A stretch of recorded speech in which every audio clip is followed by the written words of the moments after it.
Welcome back. The NDP is embroiled in another alleged sexual misconduct scandal, the second this year. The party has launched an investigation into Quebec MP Christine Moore to determine whether a relationship she pursued with a veteran was inappropriate. This comes just a week after leader Jagmeet Singh expelled MP Aaron Weir from caucus after an investigation into harassment allegations, which coincidentally was prompted by accusations from Moore. Just because of an allegation that's now arisen, which we take seriously, in no way should cast any question of credibility about other allegations.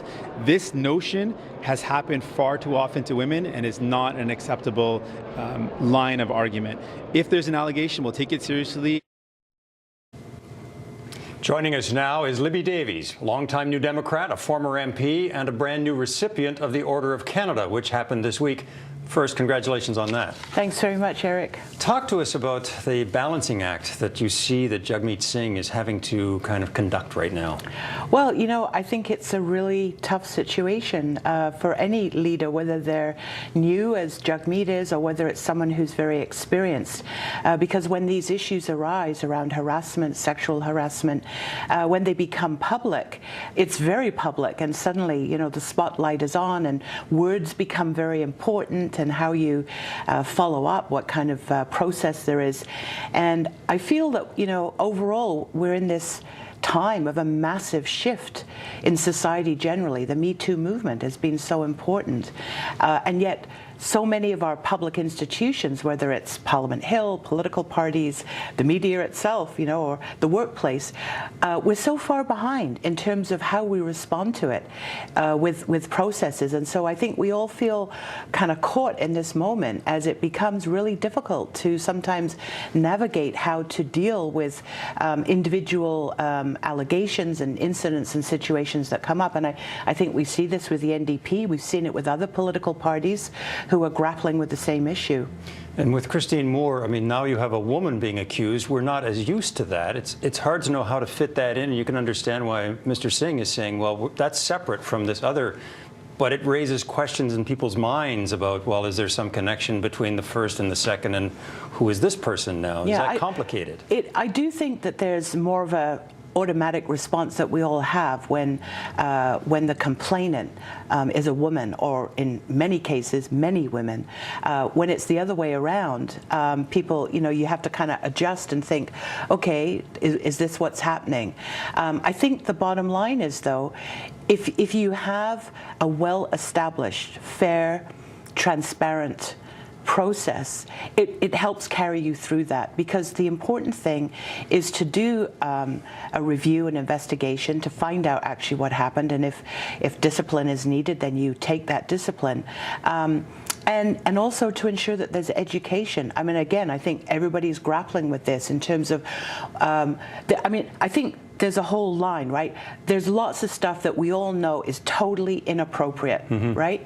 It's overt, it's sexist, it's sexual harassment, it's violent even. I mean, those things are very clear. But there's also areas that are not so clear in terms of people's human relations and the relationships we have in the workplace or in politics. And so you do, you know, you also get into that not so clear area. But still, I think if you have a good process, it should be able to get you through that, to sort of sort out what really happened and whether or not there was wrongdoing. And I want to ask you a little bit just on that with Aaron Weir, because, I mean, the leader said, you know, he failed to read nonverbal cues. And the first thought I had was, well, that just sounds like the kind of language used when it's a more clinical assessment. And you wonder, well, is there an area here that also hasn't had enough attention, where there can be a misunderstanding based on underlying issues?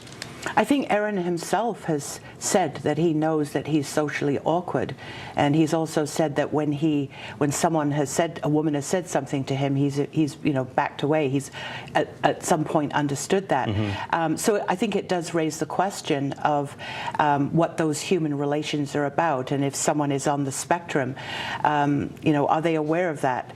Are they aware of what they're doing? How do we provide education and understanding in the workplace? Because obviously obviously, I mean, someone's behavior, even if they are on the spectrum, can have an impact on other people, right, around them. And so to me, it comes back to a very fundamental issues that we never pay enough attention to.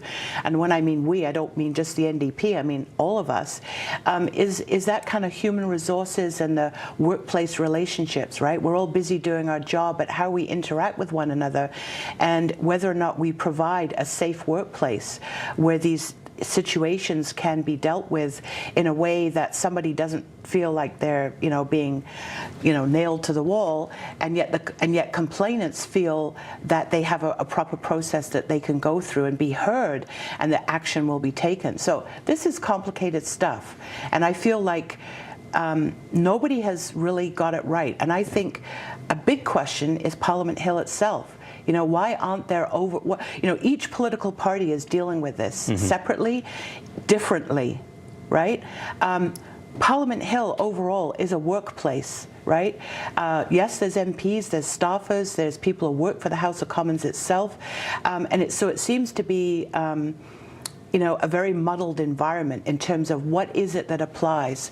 And I feel that the Board of Internal Economy, which is the governing board of the House of Commons, really needs to pay much greater attention to this overall to make sure that there are good processes in place. I don't think we've gone the distance on it yet. I just want to ask one last thing, bringing it back to the leader.